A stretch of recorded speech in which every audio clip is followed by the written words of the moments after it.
Kwa hiyo maelekezo ambayo mimi mwenyekiti wa kamati ya maafa na hayatoa na mwenyekiti wa kamati ya usalama na hayatoa, wote ambao wamekumbwa na adha hii ya maji kufika kwenye maeneo yao ya hizi nyumba, wasilale humu.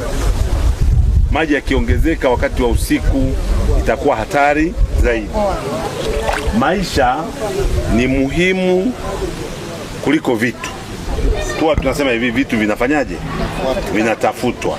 Sasa ukikumbwa na janga hili, maji yanajaa nyumbani kwako, yani uchukulie tu kama vile ambao watu tuna magari tunapata ajali. Gari hata lichakae vipi, kama umeishi unamshukuru Mungu. Kwa hiyo watu wasilale humu. Yani tusianze tena usiku kuja kama dharura, wakati eneo hili tunalijua kabisa kwamba maji yanapozidi linajaa. Na tuwe wa kweli, sio mara ya kwanza. Kwa hiyo sio jambo la kushtukiza. Kwa hiyo mwenyekiti, hakikisha, mwenyekiti, afisa mtendaji kata, hakikisha watu wote ambao maji yamewafikia kama hivi, wote, sisi kamati ya maafa wilaya ya Simanjiro tumekuja wote hapa, tunasema waondoke, isipokuwa viongozi wa hapa Mererani, kuanzia mtendaji wa mamlaka ya mji, waheshimiwa madiwani, wenye viti wa vitongoji na watendaji wetu wa serikali washirikiane na hawa kutafuta wasamaria wema ambao wanakuwa wamefanya nini, wamewapokea kwenye kuhamisha na kurescue vitu. Badala ya kufanya kwa kazi ya mwanafamilia, wakati mwingine ni vizuri tukawa kama wajamaa hivi, ikawa ni kazi ya pamoja, tunatoa vitu vyake tunaweka. Lakini baada ya hapo lazima tutathmini upya, mkurugenzi, lazima tutathmini upya maeneo haya yanafaa kwa kuishi, kwa sababu wewe ndio mwenye nyumba hii.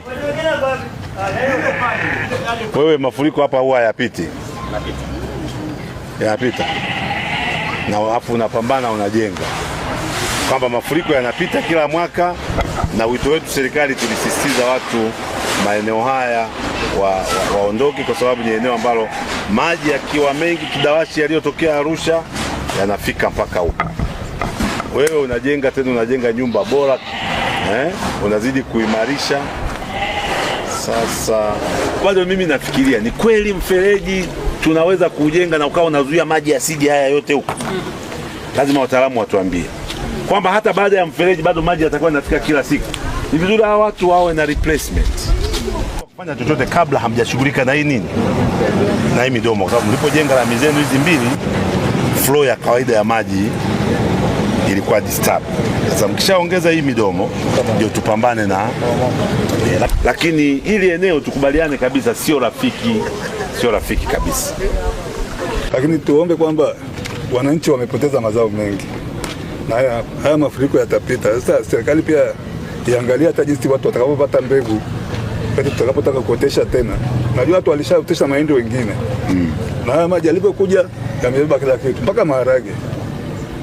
Kwa hiyo niombe kwamba mtukumbuke. Asante. Japokuwa sasa nashindwa hata kujibu. Maana kwingine huko nilikotoka mvua zimenyesha kubwa, watu walikuwa wamepanda mahindi na maharage, zimebeba pita Langa imkule, pita na Berela, zimebeba mashamba yote. Mashamba yale yamekuwa mchanga, mazao yote yamebebwa, na wenyewe wanaomba hivyo hivyo. Sasa huwezi kujibu kwa sababu mtu ameshaumia. Mimi niseme nimesikia. Asante. Haya maji yote mnayoona, mashamba karibia eka 10,000 na zote zimeshaenda na maji hii, ambayo imesababishwa na mvua nyingi zilizonyesha. Alafu Kidawashi, ubao wa Kidawashi na yenyewe imefurika. Maji kutoka mto Kikuletwa, kutoka maeneo nyingi Arusha yote, ile mto Temi yote imekusanya maji huko. Kwa hiyo yeye ndio imeshaenda. Labda tu niseme bado tu hatujaathirika kimifugo. Mimi kwenye katangu ndio hivyo. Maji mashamba ndio hasara kubwa kwa watu wangu. Yaani kwa mwaka huu tunahesabu sana kwa tutakuwa tuna njaa, kwa sababu ile bonde lote ndio tunalimaga ndio imepita hii maji yote. Kwanza nitangulize pole kwa vitongoji vyote cha Tunduru, Mererani pamoja na Kangaro kwa kupata uharibifu mkubwa wa maji. kuanzia jana saa 7 ya usiku tangu maji yalipoingia. Tumekuwa pamoja. Nimshukuru mkuu wa wilaya, tulipopiga simu alitikia wito kwa moyo mkuu. Leo amekuja naye kujionea. Mererani tumepata maangamizi, tumepata uharibifu wa maji kitongoji vitatu, ambavyo nyumba zote ziko ndani ya maji, ambacho ni cha Msikitini pamoja na Kangalo na Mererani yenyewe. Tutii yale ambayo tulioelekezwa na serikali.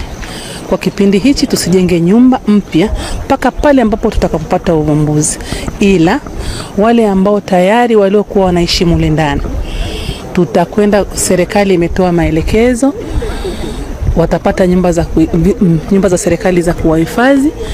Lakini na sisi pia wananchi tuwapokee, maana hawa ni wenzetu. Wale nyumba ambazo hazijaingiliwa na maji tuwapokee kama ndugu zetu, tuishi nao, tukae nao kwa ukaribu, kwa sababu tayari haya ni majanga. Niwaombe sana na nisisitize wadau wengi wa Mererani, kwa sababu wana uwezo mkubwa. Kaya hizi zimeingiliwa na maji, vyakula ndani vimeingiliwa na maji, wengi hawana hata vyakula. Ikiwapendeza, ikiwagusa kwenye moyo wenu, maana swala la ujenzi ni kitu kigumu pia, tuangalie hata kuangalia hata kwa vyakula kwa kipindi hichi ambacho kigumu kimewapata wenzetu. Tusichoke kusaidiana, maana sisi tumeshakuwa familia.